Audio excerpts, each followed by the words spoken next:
Film के शुरुआत में हमें सेंट लुसियाना नाम का एक गर्ल्स प्राइवेट स्कूल दिखाया जाता है। कहा जाता है कि उस स्कूल के तीसरे फ्लोर वाले वॉशरूम में एक लड़की ने खुद को फांसी लगा ली थी, जिसका नाम था एरिका। और आधी रात में वहां जाने से हर कोई डरता है। रात में जब सब लड़कियां सो रही होती है, तभी एना नाम की एक बच्ची को वॉशरूम जाना होता है। तो वो अपने दोस्त जॉयस को उठाने की कोशिश करती है ताकि वो भी उसके साथ चले, पर जब वो नहीं उठती है तब वो खुद ही चली जाती है। उनके फ्लोर का वॉशरूम शायद बंद होता है, तो एना थर्ड फ्लोर के वॉशरूम में जाती है। वॉशरूम यूज़ करने के बाद जब एना हाथ धो रही होती है, तभी अचानक से कोई वहाँ पर आके उसका चेहरा पकड़ लेती है, जिससे एना बहुत ज़ोर से चिल्लाती है और मदर एलिस उसकी आवाज़ सुनकर उसके पास चली जाती है। अगले सीन में हम देखते हैं कि स्कूल का नॉर्मल रूटीन चल रहा होता है। एना के साथ क्या हुआ ये तो हमें नहीं दिखाया जाता, लेकिन उस इंसिडेंट के बाद उसे घर भेज दिया जाता है। जिसके बाद हम पेट्रिशिया को देखते हैं, जो स्कूल में बच्चों को कंसल्ट करती है। जॉयस को पेट्रिशिया के पास भेजा जाता है क्योंकि उसे स्कूल में स्मोक करते हुए पकड़ा गया था। जब पेट्रिशिया उसे पूछती है कि वो स्मोक क्यों कर रही थी, तो जॉयस बताती है ताकि उसे नींद ना आए। और अगर वो कल रात एना के साथ वॉशरूम गई होती तो वो भी आज स्कूल में होती। और एना के साथ क्या हुआ था वो अभी भी बताया नहीं जा रहा है। पेट्रिशिया जॉयस को बताती है कि एना के साथ जो कुछ भी हुआ उसमें उसकी कोई गलती नहीं है, और उसके बाद जॉयस वहाँ से चली जाती है। और पेट्रिशिया स्कूल में काफ़ी देर तक रुकती है। और उसके बाद जब पेट्रिशिया अपने केबिन में होती है, तब वहाँ पर एरी की आत्मा आती है और पेट्रिशिया उसे देखकर उससे बातें करने लगती है, यानी कि वो आत्माओं को देख सकती है। पेट्रिशिया एरी को पूछती है कि एना के साथ क्या हुआ था, क्या वो उसे देखकर डर गई थी। तभी एरी बताती है कि वो ऐसा नहीं करना चाहती थी, पर पता नहीं वो सब उसे देखकर क्यों डरते हैं। एरी कहती है कि वो कभी कभी अपने पिता के आत्मा को भी देख सकती है, जो अभी भी उसी कमरे में मौजूद है।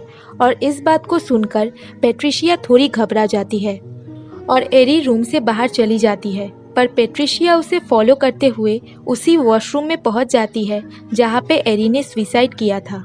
और वहां पर एरी उसे एक भयानक रूप में दिखाई देती है। तभी अचानक से पेट्रिशिया की आँख खुल जाती है और वो देखती है कि एरी से बात करते हुए 12 बज चुके हैं। पेट्रिशिया एरी से की गई बातचीत को रिकॉर्ड करने की कोशिश करती है, लेकिन उसमें सिर्फ उसी की बातें रिकॉर्ड होती है।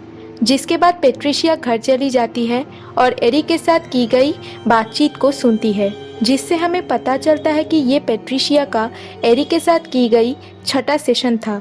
लेकिन इसमें भी उसने ये नहीं बताया था कि उसने खुदकुशी क्यों की थी, कि उसने खुद को क्यों मारा। अगले दिन स्कूल ग्राउंड में क्लारा की लाश मिलती है और स्कूल के गार्ड फिडेल को उसके मर्डर के इल्ज़ाम में अरेस्ट कर लिया जाता है। लेकिन पेट्रिशिया कहती है कि फिडेल ने कुछ नहीं किया, वो इतने सालों से स्कूल में काम कर रहा है। अगर उसे ये सब करना होता तो वो पहले ही कर चुका होता, और ये पहली बार नहीं है कि स्कूल में किसी बच्चे की मौत हुई है। मदर एलिस एक दिन के लिए सारे क्लासेस को पोस्टपोन कर देती है। क्लारा के केस का ऑफिसर जूलियन पेट्रिशिया से बात करने के लिए आता है और फिडेल के बारे में पूछता है। और पेट्रिशिया बताती है कि फिडेल इस स्कूल में काफ़ी समय से काम कर रहा है, उसके आने से भी पहले से, और उसे नहीं लगता उसने ये काम किया है। और जूलियन को भी यही लग रहा होता है कि फिडेल ने ये काम नहीं किया। पेट्रिशिया कहती है कि वो बच्चों से बात करेगी और अगर उसे कोई भी इन्फॉर्मेशन मिलेगी तो वो जूलियन को खबर कर देगी। रात में पेट्रिशिया फिर से स्कूल में देर तक रुकती है और एरी की आत्मा से बात करती है। एरी पेट्रिशिया को बताती है कि उसकी आवाज़ बहुत प्यारी है और वो उसकी माँ की तरह बिल्कुल भी नहीं है। उसकी माँ की आवाज़ स्कूल की नन की तरह थी, जो हमेशा चिल्लाती रहती थी। और इसी समय पैरेलल सीन में हम देखते हैं कि एरी के डैड ने उसकी मॉम को गला दबाकर मार डाला था। तभी एरी अचानक से पेट्रिशिया का हाथ पकड़ लेती है और पेट्रिशिया आँख बंद करके फिर से खोलती है तो वहाँ कोई नहीं होता। अगले दिन मदर एलिस स्कूल में नए नियमों को लागू करती है, जिसमें हर एक बच्चे को एक पार्टनर दिया जाएगा। और वो हमेशा उनके साथ रहेंगे और किसी भी स्कूल मेंबर को शाम 6 बजे के बाद स्कूल में रहने नहीं दिया जाएगा और अगर किसी ने इस रूल को तोड़ा तो उसे स्कूल से निकाल दिया जाएगा। जिसके बाद पेट्रिशिया जूलियन को कॉल करके कहती है कि उसे फिदेल से बात करनी है, पर जूलियन उसे कहता है कि ये एक बहुत बड़ी केस है और इस तरह कोई भी फिदेल से बात नहीं कर सकता। तब पेट्रिशिया कहती है उसे स्कूल से कोई भी इन्फॉर्मेशन नहीं मिल रहा और उसे लगता है कि स्कूल के सारे मेंबर्स स्कूल की इमेज बचाने के लिए सब कुछ भूल जाना चाहते हैं। इसके बाद पेट्रिशिया रात में स्कूल जाती है जहां उसे क्लारा की आत्मा मिलती है। तब पेट्रिशिया उसे पूछती है कि उसे किसने मारा। तभी क्लारा की आत्मा वहां से गायब हो जाती है और जैसे ही पेट्रिशिया स्कूल से बाहर जाने के लिए निकलती है, मदर एलिस उसके सामने आ जाती है और स्कूल के नए नियमों के बारे में बताती है कि 6 बजे के बाद स्कूल का कोई भी मेंबर स्कूल में नहीं रुक सकता। तब पेट्रिशिया उसे पूछती है कि वो इस वक्त स्कूल में क्या कर रही है। तो मदर एलिस पेट्रिशिया को बताती है कि अब फिदेल स्कूल में नहीं है तो उन्हें स्कूल की देखभाल करनी होगी। तब पेट्रिशिया उनसे कहती है कि उन्होंने उस दिन क्लारा को देर तक क्लासरूम में रुकने की सज़ा दी थी, तो वो सच सच बताए कि क्लारा के साथ आखिर उस दिन क्या हुआ था, क्योंकि उन दोनों को पता है कि फिदेल ने क्लारा को नहीं मारा था। एलिस उसे कहती है कि अगर अगली बार पेट्रिशिया को इस समय स्कूल में देखा गया तो वो उसे सस्पेंड कर देगी। अगली सुबह पेट्रिशिया जब स्कूल के वॉशरूम जाती है तो वहाँ पर उसे जॉयस मिलती है, जो अपने हाथ की नस काटकर सुसाइड करने की कोशिश कर रही होती है। पर पेट्रिशिया जॉयस को हॉस्पिटल में एडमिट कराती है जहाँ वो बच जाती है। इसके बाद पेट्रिशिया जॉयस को अपने बड़े भाई के बारे में बताती है और कहती है कि एक रात वो और उसका बड़ा भाई घर में अकेले थे और जब वो उसके रूम में जाती है तो देखती है कि उसके भाई ने सुसाइड कर लिया है और वो उसे नहीं बचा पाती। इसके बाद पेट्रिशिया जॉयस को प्रॉमिस करने को कहती है कि आज के बाद वो कभी भी सुसाइड करने की कोशिश नहीं करेगी। अगले दिन स्कूल में क्लास चल रहा होता है और पेट्रिशिया के सामने 2 बच्चे ड्राइंग कर रहे होते हैं। पेट्रिशिया उन्हें रुकने के लिए कहती है पर फिर भी वो नहीं रुकती, जैसे कि उन्हें किसी ने पोजेस कर लिया हो। पर पेट्रिशिया जब उन्हें ज़ोर से रुकने के लिए कहती है तब वो रुक जाती है और जब वो उनके ड्राइंग्स को एक साथ जोड़ती है तो उसे एरिका भयानक रूप दिखाई देता है। पेट्रिशिया पहले से ही मदर एलिस पर शक कर रही होती है। जब पेट्रिशिया देखती है कि एक नन एक बच्ची को मार रही है तो पेट्रिशिया उसे रोकने के लिए जाती है और धक्का लगने की वजह से वो नन नीचे गिर जाती है, जिसके बाद उसे मदर एलिस के पास भेजा जाता है। एलिस कहती है कि आज तक किसी ने भी उनके पढ़ाने के तरीके को गलत नहीं समझा है, लेकिन पेट्रिशिया कहती है कि बच्चों के ऊपर हाथ उठाना ठीक नहीं है।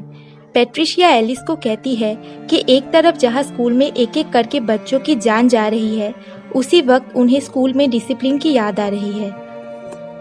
मदर एलिस उसे कुछ दिनों के लिए स्कूल से सस्पेंड कर देती है और कहती है अगर वो अपना काम ठीक से कर रही होती तो जॉयस सुसाइड करने की कोशिश नहीं करती। पेट्रिशिया जब स्कूल के एक सिस्टर मिया से बात कर रही होती है तो वो बताती है कि कुछ साल पहले एलिस की एक स्टूडेंट ने स्कूल में खुद को फांसी लगा ली थी।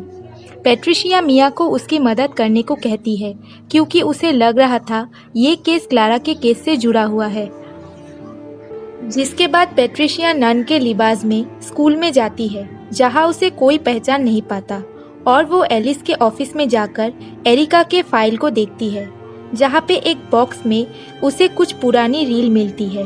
पेट्रिशिया डार्क रूम में जाकर उस रील को देखती है जिसमें एरिका के सुसाइड के फोटोज भी थे, जिससे पेट्रिशिया समझ जाती है कि एरिका के सुसाइड के केस में एलिस का कोई ना कोई हाथ जरूर है।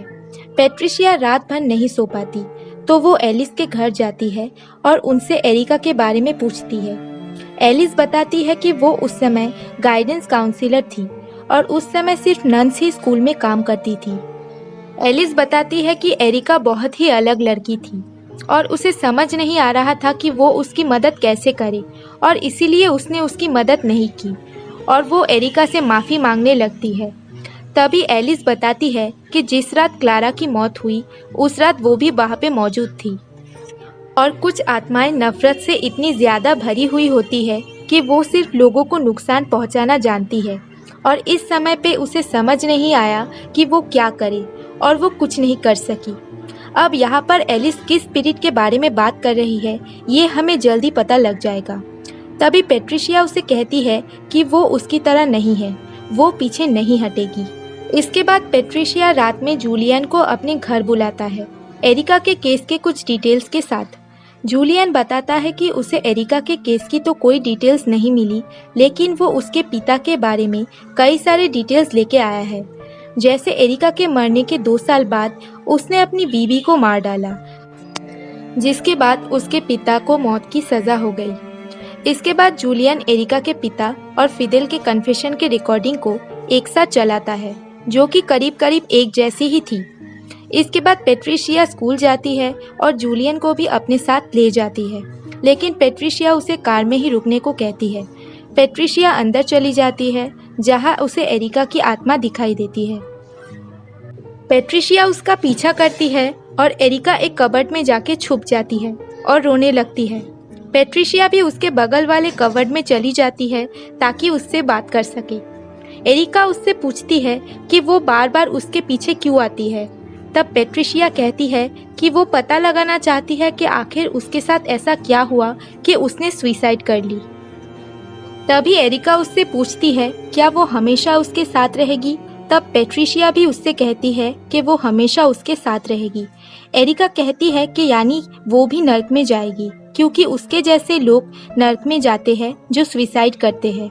यहाँ तक एलिस ने भी उससे यही कहा था कि उसे कभी पैदा ही नहीं होना चाहिए था। कोई भी उसका दोस्त नहीं था और ना ही कोई बनना चाहता था, यहाँ तक कि क्लारा भी नहीं। और एक दिन जब एलिस ने उसे क्लारा को छूते हुए देख लिया तो उसने भी उसे बहुत मारा और उसे बिल्कुल भी समझने की कोशिश नहीं की। यहाँ तक कि घर में उसकी मॉम ने उसके बाल काट दिए। उसे इस तरीके से देखकर सब उस पे हंसने लगे। वो वहाँ से जाना चाहती थी, लेकिन उसे स्कूल छोड़कर नहीं जाने दिया गया। उसे ऐसा लगने लगा कि इस सब में वो अकेली ही सफ़र कर रही है, तो उसने खुद को प्रॉमिस किया कि वो ये सब अकेली बर्दाश्त नहीं करेगी और सुसाइड कर लिया। उसके बाद जब उसके पेरेंट्स स्कूल आते हैं उसका सामान लेने के लिए, तब एरी को ये रियलाइज़ हुआ कि जो काम वो जीते जी नहीं कर सकी वो मरने के बाद कर सकती है। तब उसने अपने पिता को पोजेस्ट कर लिया और अपने माँ को अपने पिता के ही हाथों मरवा दिया। फिर उसने फिदेल को पोजेस्ट कर क्लारा को भी मार दिया ताकि मरने के बाद वो उसकी दोस्त बन सके, लेकिन वो अब भी उसकी दोस्त बनना नहीं चाहती। तभी पेट्रिशिया उसे कहती है जो भी उन लोगों ने उसके साथ किया वो गलत था, लेकिन अब जो वो कर रही है वो भी गलत है। जिसके बाद एरी कहती है कि अब जब उसे सारी सच्चाई पता है, क्या अब भी वो उसके साथ रहेगी। एरी ये भी कहती है कि पहले वो अकेली थी, पर जब पेट्रिशिया स्कूल में आई और उससे बात करने लगी तब उसे लगा कि उसके भी कुछ दोस्त होने चाहिए। फिर उसे ये रियलाइज़ हुआ कि अब वो बाकी लोगों की तरह पहले जैसी नहीं हो सकती, लेकिन बाकी लोग तो मरने के बाद उसकी तरह हो सकते हैं। तो एरी ने कहा कि अब वो पेट्रिशिया को मार के उसे उसकी फ्रेंड बनाना चाहती है। उसके बाद एरी जूलियन को पोजेस्ट कर लेती है ताकि वो उसके हाथों पेट्रिशिया को मरवा सके। पेट्रिशिया जान बचाकर भागते हुए छत पे पहुंच जाती है, लेकिन उसके पीछे जूलियन वहां आकर उसका गला दबाने लगता है। उसी समय वहां पे क्लारा की आत्मा आ जाती है और एरी को लेकर छत से कूद जाती है। जूलियन भी पोजीशन से बाहर आ जाता है और पेट्रिशिया भी ठीक महसूस करती है और आसपास एरी और क्लारा को ढूंढने की कोशिश करती है, पर वो नजर नहीं आते। अगले सीन में हम पेट्रिशिया को अपना कन्फेशन रिकॉर्ड करते हुए देखते हैं। वो कहती है उसके बाद उसने क्लारा और एरी को नहीं देखा। अब सेंट लूसियाना शांत हो चुका है और सच जानने के बाद भी वो फिदेल की कोई मदद नहीं कर सकती। पेट्रिशिया अपना सामान समेटने लगती है, तभी वो देखती है रूम से उसकी फोटो गायब है और वो बाहर आकर देखती है सभी बच्चे और नन रो रहे हैं। एलिस उसे एक शॉकिंग तरीके से देखती है और यहाँ हम एक ट्विस्ट देखते हैं। पेट्रिशिया कास्केट के पास उसकी फोटो लगी हुई देखती है, यानी कि उसकी मौत हो चुकी है और पेट्रिशिया एकदम चौंक जाती है। जॉयस पेट्रिशिया की मौत को बर्दाश्त नहीं कर पाती और सुसाइड करने के लिए छत पर चली जाती है। तभी पेट्रिशिया आकर उसे पीछे से पकड़ लेती है और उसे ये महसूस कराती है कि वो हमेशा उसके साथ है, और फिल्म यहीं पर ख़त्म हो जाती है। तो ये थी इस फिल्म की कहानी, जिसमें एरी एक डिफरेंट लड़की थी और वो लड़कियों को पसंद करती थी और उसके लड़कियों के लिए फीलिंग्स थे। और एलिस एक बहुत स्ट्रिक्ट नन थी और वो एरी को इम्प्योर मानती थी और उसे समझ नहीं आया कि वो एरी को कैसे हैंडल करे, तो वो उसे मारती पीटती थी। और जब वॉशरूम में एलिस ने क्लारा को छूते हुए देखा तो एलिस ने उसे बहुत मारा और उससे बहुत गंदा बर्ताव किया। घर पर भी उसके मॉम ने उसके साथ बुरा बर्ताव किया और उसके डैड ने भी उसके मॉम को ऐसा करने से नहीं रोका। और इस सब से परेशान होकर एरी सुसाइड कर लेती है और मरने के बाद उसे पता चलता है कि वो लोगों को पोजेस भी कर सकती है, तो वो अपने पिता को पोजेस्ट करके अपने माँ को मरवा देती है। इसके बाद वो फिडल को पोजेस्ट करके क्लारा को भी मरवा देती है, ताकि क्लारा मरने के बाद उसकी फ्रेंड बन सके, क्योंकि वो क्लारा को पसंद करती थी। पर फिर भी क्लारा उसकी फ्रेंड नहीं बनी। पेट्रिशिया जानना चाहती थी एरी ने सुसाइड क्यों की थी, और जब वो उससे बात करने जाती है तब उसे पता चलता है कि एरी एक बुरी स्पिरिट बन चुकी है। तब एरी जूलियन को पोजेस्ट करके पेट्रिशिया को मारने की कोशिश करती है, जिसपे वो आखिरकार कामयाब हो जाती है। और उस रात के बाद क्लारा और एरी की आत्मा को स्कूल में नहीं देखा गया। तो फ्रेंड्स, ये थी इस फिल्म की कहानी। तो वीडियो को लाइक करना ना भूलें, और अगर आप हमारे चैनल पर नए हैं तो हमारे चैनल को सब्सक्राइब ज़रूर कर दें।